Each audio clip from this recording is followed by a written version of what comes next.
Έχουν δώσει πάρα πολλά χρήματα. Εξαφανίζονται μετά, δεν σηκώνουν τηλέφωνα κλπ. Ισχύει αυτό. Τους λένε ότι θα έχουν άμεσο αποτέλεσμα πάρα πολύ γρήγορο και πολλοί κόσμος την πατάει κυρίως για αυτό το λόγο. Κυκλοφορούν πάρα πολλά στο χώρο, δυστυχώς. Η Ηλιάνα υποστηρίζει ότι κάθε περίπτωση είναι διαφορετική και τα αποτελέσματα είναι εγγυημένα. Ανήκει ωστόσο στα medium που δεν υπόσχονται θαύματα. Όσον αφορά το κοκαλάκι της νυχτερίδας, έχει μια πολύ μεγάλη εργασία για να γίνει αυτό. Από μόνο του δεν κάνει κάτι. Συνήθως το πουλάνε έτσι, οπότε δεν πιάνει. Δεν βάζουμε δηλαδή αίματα περιστεριού που ακούγονται και τέτοια πράγματα, δεν ισχύουν αυτά. Σκόνες επαναφοράς δεν ισχύει σε φυλαχτό, είναι εργασία που πρέπει να γίνει και πάλι αν παίρνει δουλειά, έτσι, δεν μπορούμε να κάνουμε θαύματα. Το medium, αντίθετα με τα όσα πιστεύει η κοινή γνώμη, μας αποκαλύπτει ότι οι άνδρες και όχι μόνο γυναίκες είναι συχνότεροι πελάτες για φίλτρα και φυλαχτά. Τι ζητούν λοιπόν περισσότερο? Τα φυλαχτά για προστασία, αυτά κινούνται περισσότερο, τα οποία μας προφυλάσσουν από γλωσσοφαγιά και οποιαδήποτε αρνητική ενέργεια.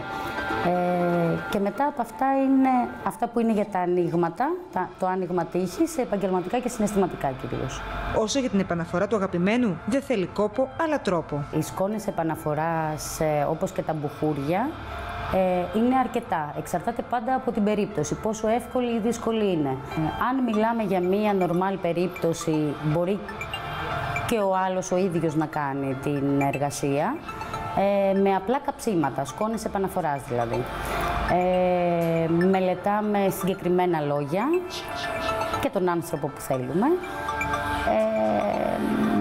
Πάμε με τις ώρες, πάμε με το φεγγάρι, αναγκαστικά αυτό. Και σε μια δύσκολη περίπτωση θα πρέπει να κάνω εγώ την εργασία, που είναι μία ολόκληρη διαδικασία και αρκετές μέρες. Δηλαδή συνήθως η πιο δύσκολη δουλειά είναι 9 μέρες. Και πάλι η παρασκευή του φίλτρου επαναφοράς γίνεται μπροστά στην κάμερα. Το medium δεν υπόσχεται δέσιμο, αλλά ένα φίλτρο που ο πελάτης απλά θα κάψει σαν θυμίαμα μόνος του. Είναι ένα μπουχούρι αιγυπτιακό αυτό, πολύ ισχυρό υλικό για επαναφορά, για καψίματα. Βάζουμε και μαύρο μόσχο, λίγο μαύρο μόσχο.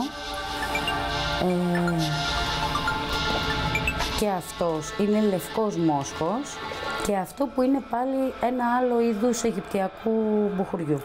Αυτά τα δύο μαζί δηλαδή. Πρέπει να τα πάρει ο πελάτης, να τα ανακατέψει και με οδηγίες, ζυγές ώρες, όταν έχουμε γέμιση φεγγαριού, να αρχίσει να τα καίει με πολύ συγκεκριμένα λόγια. Και σε αυτή την περίπτωση το φίλτρο στάθηκε στο βιοχημικό εργαστήριο. Τα αποτελέσματα της ανάλυσης και των δύο φίλτρων θα τα μάθουμε σε λίγο ζωντανά στο στούντιο. Τι περιείχε, Παναγία μου, τα έχει και στα λατινικά. Σύνθεση. Liquidambar orientalis της οικογένειας Χαμαμεντιγελακέ, πλατανίδες, λικινδάμβαρης ή υγράμβαρης ή ζητιά, αρωματικό έλαιος, ανταλόξυλο, σαφράν κρόκος, σεΐνες, λευκός μόσχος, μαύρος μόσχος, ίχνη τσαγιού και βενζόη.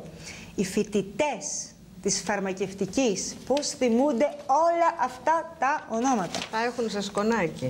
Παναγία μου. Θα πάμε και στα συμπεράσματα. Το δήμα με αριθμό τάδε περιέχει μη τοξικές ουσίες, λεπτή ξυλώδης φλούδα δένδρου της οικογένειας πλατανίδες, λικιδάμβαρη, υγράμβαρη ή ζητιά, άρωμα σε μορφή ελαίου, σανταλόξυλο, σαφράν κρόκο σεΐνες, λευκό και μαύρο μόσχο που χρησιμοποιείται ως λιβάνι, ίχνη τσαγιού και βενζόη. Εδώ δεν μου φαίνεται κάτι περίεργο. Ψιλοεθέριο και ψιλοαιγυπτιακό μου βγάζει. Έτσι, αυτό υποτίθεται το κες, σαν πώς το λένε αυτό, σαν θυμίαμα. Και υποτίθεται ότι επιστρέφει πρωί. Η μαγεία χρησιμοποιεί πάρα πολλά θυμιάματα. Μαγεία είναι αυτό, κυρία Μημαρίδη. Πολλά θυμιάματα. Ο σκοπός του θυμιάματος είναι να σε βάλει, σαν ζώα, σαν οργανισμοί. Είμαστε πάρα πολύ ευαίσθητοι στις μυρωδιές. Και το θυμίαμα σε κάνει να αισθάνεσαι μια διαφορετική εφορία, επιθεία.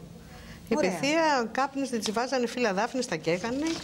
Έχεις κάψει ποτέ φύλλο δάφνης? Μυρίζει σαν ναρκωτικό, είναι φοβερό.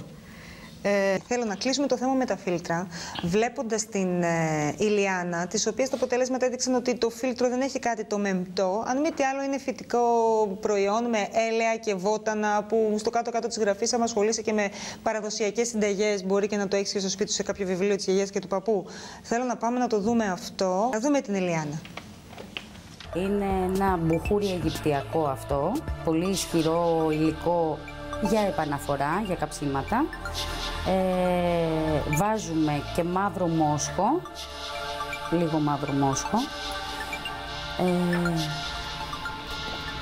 Και αυτός είναι λευκός μόσχος και αυτό που είναι πάλι ένα άλλο είδους αιγυπτιακού μπουχουριού.